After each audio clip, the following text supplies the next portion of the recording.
Thank you so much, Dr. Libby. And the more I hear him, the more I come away more impressed. He's as much of a scientist as he's a philosopher and literary wizard. So thank you. And I think it was way more than what I had thought when I had really proposed the topic. So thank you, thank you, thank you. So the next talk I will be giving.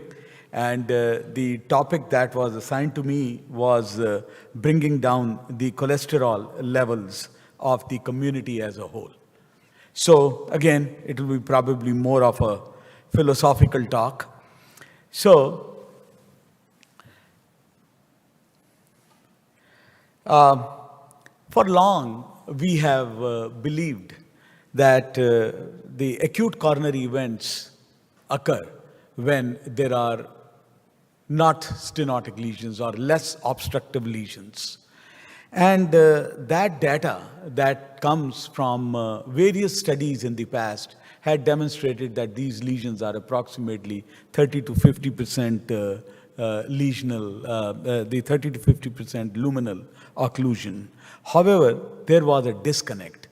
And the disconnect was that when you look at the people who have died of acute myocardial infarction or sudden deaths, they have shown significantly more luminal stenosis. And similarly, when the people that you treat in the cath labs and they have acute myocardial infarctions, you see that there has been a significant luminal occlusion in these cases. So what is missing here? Where is the missing link? And that comes from the fact that these early studies were far removed from the event. That is, that at least more than 3 months away from when the event has occurred. And if we had intervening studies quite like these, we found that these had significant luminal occlusion as well. So now, if you would see that there are some studies where there were 2 angiograms available, if you would see in the dark blue color or in the black color, that there was an angiogram available from within 3 months, as well as the other one which has been available from years away, you will see that in the interim, there has been a significant increase in the luminal occlusion. However, equally important is the fact that pathologically these lesions have a distinct characteristic. As you very well know, that these lesions, which are likely to result in an acute event, have got large necrotic cores, and they have thin fibrous caps which are significantly inflamed, as we were just enlightened by Dr. Libby.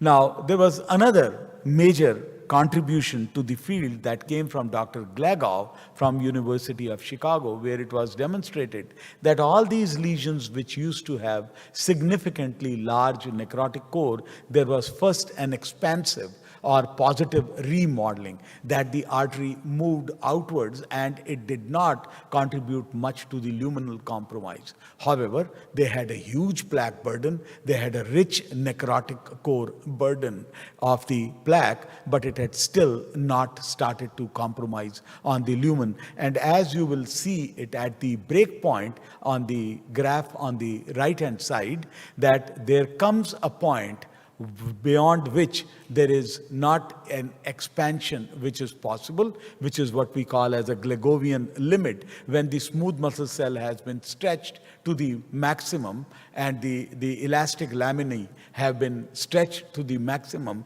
and it cannot go any further. And that is the time when there is an expansion of the necrotic core, then it starts to come with vengeance on the lumen. And that is what we saw when we looked at 300 hearts from Dr. Virmani's collection, where I looked at the stable plaques, compared them to the plaques which are vulnerable, which are represented as in the left panel as stick fuzz or thin cap fibroatheromas, or the PR, which is the plaque ruptures. And as you would see that with the medium or intermediate color, that you would see that the lesions which are 50 to 75% cross-sectionally occlusive, they're approximately 50% are there, and 40% are more than 70% cross-sectionally occlusive. However, once the plaque rupture occurs, you know that more than almost 70% of the lesions are more than 75% cross-sectionally occlusive, suggesting thereby that the plaque which were vulnerable to rupture to the plaque which has ruptured, there has been a significant graduation, or there has been a significant increase in the plaque size as the plaque has become ready to rupture, suggesting thereby that plaque progression is a necessary step towards an occurrence of an event. And if even you would look at the luminal stenosis, the most of the plaque ruptures that had occurred in the right-hand panel, as you will see by the red color on the top, that the luminal occlusion is up to or beyond 80% when we look at the median. Now, that is something what we have seen in the CT angiography as well. On the left-hand panel is the figure from our one of our earliest papers in the CT angiography, when Sadako Motoyama was a fellow with me, and she has contributed immensely to the literature. And she has spent approximately 4 years in my lab. And as you can see in this case, that on the left-hand panel, you will see that the plaques, which are high-risk plaques, they have two distinct features. One is what is shown by the red arrow, that is the presence of large necrotic core. And you will see that there is a humongous necrotic core in there, which starts from the bottom of the lesion to up to the top of the lesion here. And then the two yellow-colored arrows that you are seeing, which demonstrate the positive remodeling. We call these plaques as two-feature positive plaques because first time when we published the paper, we were not allowed to call them as vulnerable plaques because we did not have the outcome of these plaques at that time. On the in the middle panel, you will see that this is a stable plaque. There is no positive remodeling. There is no necrotic core in those cases. And then, as on the lower right panel, you will see that larger the necrotic core, larger the positive remodeling. Earlier was the event, and more likely was the event in the follow-up. And that was 1,000 patients in our second study, followed up for at least 2 years of period. The next edition of this study was when we followed 3,000 subjects for 10 years. And as you would see that the high-risk plaques, which are shown here in the right, in the red color, that they have 10 times higher likelihood of having an event over the next 10 years as compared to the green-colored non-high-risk plaques. And the important part here was that this 10-fold increase becomes 17-fold increase if these plaques were stenotic also. If they were significantly stenotic, there was a higher likelihood of having an event, again bringing it the progression as the underlying feature. And the best part you would see in the right-hand panel here, which is with the yellow background here, that whenever we had a presence of, availability of the two CT angiograms, so here these are 500 patients at 1 year apart, where there are two CT angiograms, you will see that there was 35-fold higher likelihood of having an event if there was an interval progression in the plaque size. If the plaque had become larger, there was 35-fold higher likelihood of having an event over the next 10 years period. So if I try to demonstrate that in a schematic figure, you will see that these are shown as decades, every 10, 20, 30, and 40 years of age here. And you will see that at around 20 or so, you have started to see the plaques here, which are gradually showing the progression. But then there comes a phase where there is a rapid progression, and it's probably the echo that Dr. Libby was showing, that is probably what is in an enhanced or exaggerated form, specifically probably in and around the acute coronary syndromes when it leads to the rupture. And essentially, our focus needs for the prevention needs to move to the progression and the rapid progression if we have to have an effective prevention. So now the progression, as we agree, is an important or an essential step for the acute coronary syndrome. Is plaque progression modifiable? And as you would see in this, in the two line graphs here, let's first focus on the right-sided graph where there is the coronary angiography data, that you will see that the greater the lipid level, and if we have two angiograms, you will see that there is a greater rate of plaque progression if the LDL levels are higher. In the left-hand panel, you will see the intravascular ultrasound data from the statin intervention studies, predominantly coming from Dr. Steve Nissen's group, where you would see that if the reduction of the LDL occurs to the 70 to 80 milligram percent, the progression of the plaque stops. But if you really want to see the regression of a plaque, you basically have to go much lower than 70 milligram percent.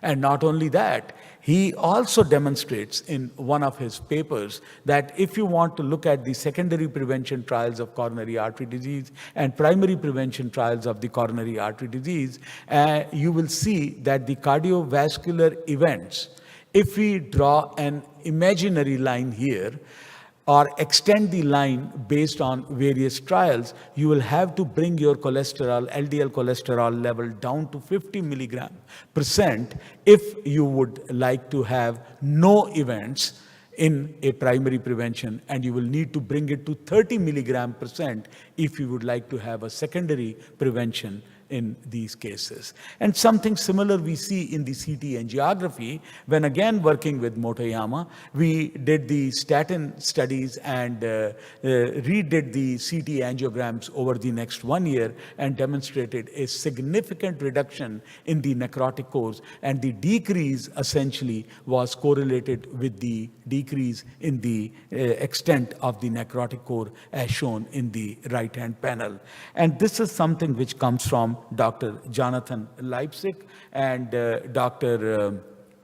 Amity. The patient is from the UBC, where you would see that there is a patient with about 25% lesion, and here Dr. Amity walks in, that I was showing his slide. And so here you would see that there is a large necrotic core which also associates with the decrease in FFR, even though the luminal compromise is only 25% in this particular case. And those were the papers where, again, in combination with Dr. Amity and Dr. Leipzig, we demonstrated that the FFR is equally affected by the necrotic core as it is affected by the luminal compromise. And again, here we had invoked the concept of the necrotic core leading to a significant Glasgow's limit in this particular case. And when was treated with the maximized or intensified high-intensity statins plus the ezetimibe, on 6 months later, if you will see the repeat CT angiogram, the necrotic core has almost disappeared in this particular case, clearly demonstrating that the plaque progression is a modifiable step. Now, we can now significantly bring down the LDL levels, not only by the high-intensity statins, but as we have seen with the PCSK9 trials. And here it is the Fourier trial, again coming from the TIMI group. And you can see a significant decrease in the left-hand panel in the LDL levels. And over and above the highest statins, there is a 15% further reduction over the next 2 years in the cardiovascular events. And more than 75% of the people are brought down to 70 milligram percent, and up to about 10% of people are even less than 25 milligram percent of the LDL level. In a recently presented trial by Dr. Steve Nichols in ESC last month, we had seen the hyphen study, and in the hyphen study, they demonstrated that bringing the LDL down with the PCSK9 inhibitor, it demonstrated that there was a significant increase in the fibrous cap thickness in these cases. The paper is under consideration for publication at this time. And these are the new guidelines from the European Society of Cardiology, where you see that the new goals for the LDL reduction have become way more aggressive, to the level that they would like to see something less than 40 milligram percent. And all those ORs, as you will see in the 216 goal, have changed to ANDs, as I have shown here by the underlined or underscored statements here. So the problem here is that if you look at the people who are compliant and who adhere to the lipid treatments, and the goals that we achieve are dismally poor.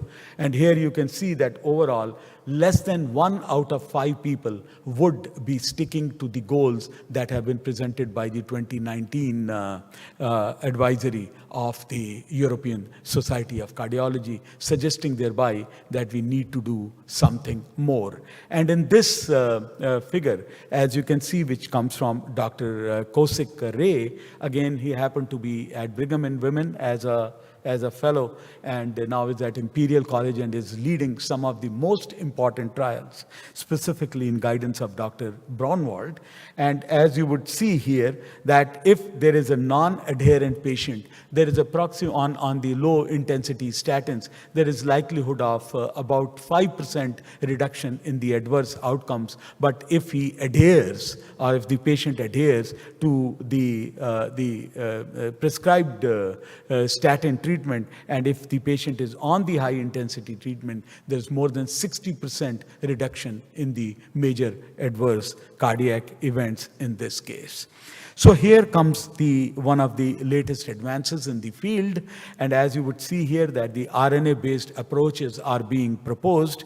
On the left-hand panel is the use of antisense oligonucleotide technology, and on the right-hand panel is the small inhibitors of the RNA. And as you know, that the new agent is going to become available for use most likely in January, which is called inclisiran, which leads to a significant decrease in the LDL levels, and that may need to be injected only twice in a year, and would have the sustained effect of approximately 55% reduction in the LDL levels, which would be sustained, as you can see here. Compare it to the statins in the left panel, and then have the inclisiran plus statins, and you will see that you will be able to achieve significant reduction of the LDL in almost 90 out of 100 subjects in these cases. There would be better adherence, there would be significantly more reduction in the LDL. And if you look at the Mendelian randomization studies here,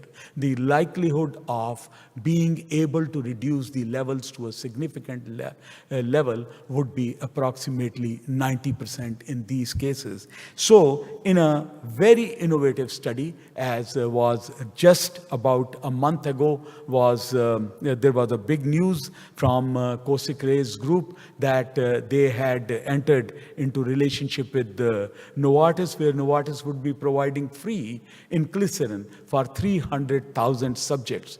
You know, in England, about 3.5 million people are living with the atherosclerotic disease, and the expectation is that in a given period of time, they will be able to reduce the events by more than 40% in the subjects who have higher level of LDL.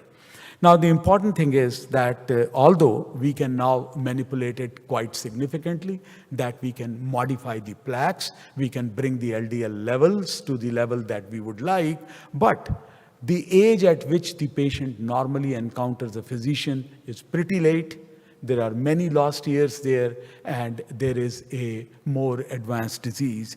As we had recently published in the European Heart Journal, and I was honored to have worked with Dr. Joe Hill and Dr. Tom Lucier for that particular paper, where we had talked about the increase in the LDL levels in the infants when they are born, and they start their lives with about 25 milligram percent of LDL, and in about 1 to 3 years of age, the levels reach to 130 milligram percent. It is unlike all the animals. All the animals have the LDL levels, the cholesterol levels of less than 100, and there is only one animal in the world who is proud of 200 milligram percent of the cholesterol, and that is the human. If you see the right-hand panel, and this is something very interesting, which I see, that if you look at the electrophoretic patterns of the lipids, you would see that the biggest peak in almost all the animals is HDL. They probably exercise more, they run around and everything, and their LDLs are very small. You come to the humans, the LDL goes the other way and HDL goes the other way. And essentially suggesting that we are doing something wrong in this case.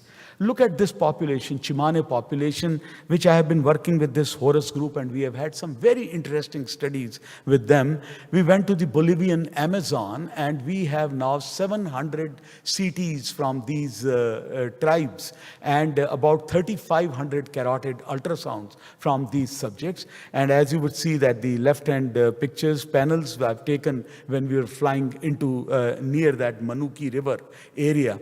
And then these are the subjects who are all octogenarians, nanogenarians. They really live long. And these are the subjects whose CT values, if you see, they, as compared to the MESA studies and all other studies, they demonstrate the lowest level of the coronary calcium.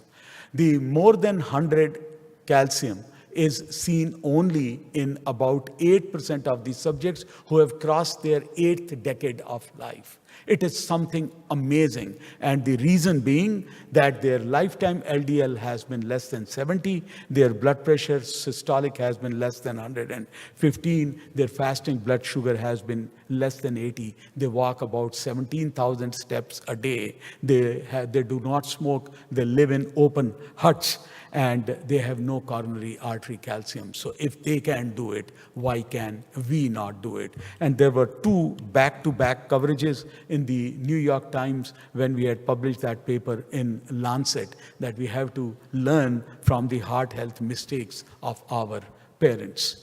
Look at the people who have loss of function of the PCSK9, and you see that there is about 50% reduction in the coronary artery disease likelihood in those cases.